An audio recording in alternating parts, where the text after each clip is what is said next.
what is success, then we should try and identify who's to blame for the failures, and then we should try, if it squeezes into the 5 minutes I have, to identify a bit of how we can overcome these failures.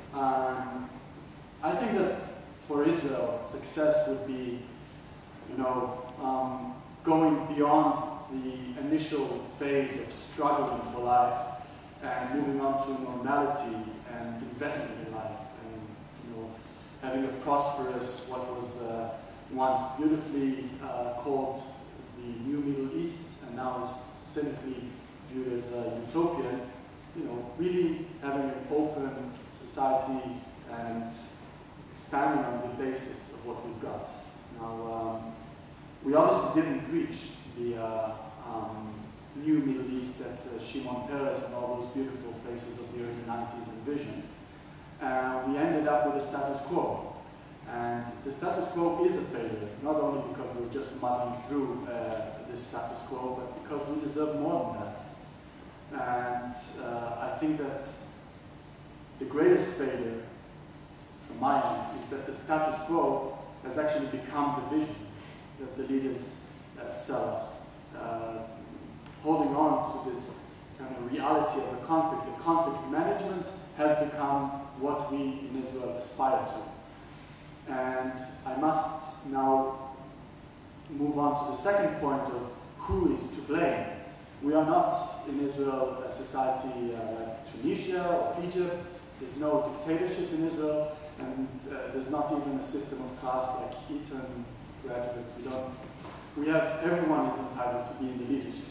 So this fact means that we all have a shared responsibility for the failure so far of adopting the status quo as the ultimate vision for the Israeli society.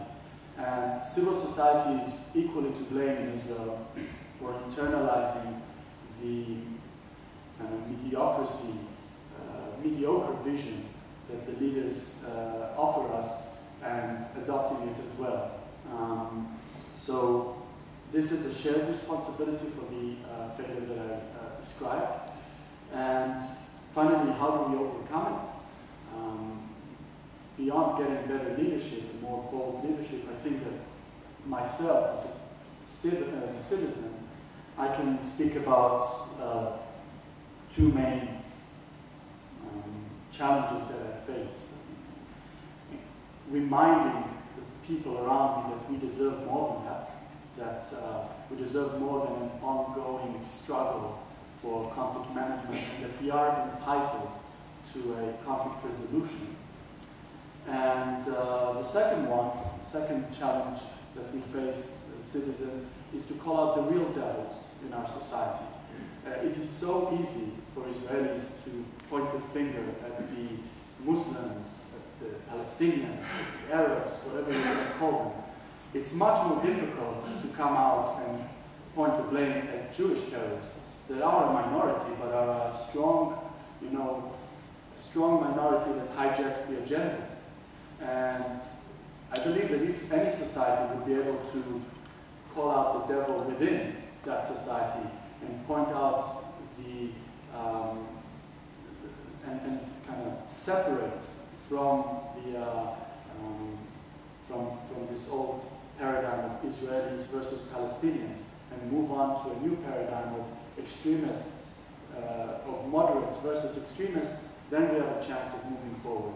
These are my two challenges of putting a more ambitious vision for Israelis and not just settling for the status quo, and pointing out the real devils in our society, which are not only Palestinians, Muslims, Arabs, but identifying also the folk within Israel.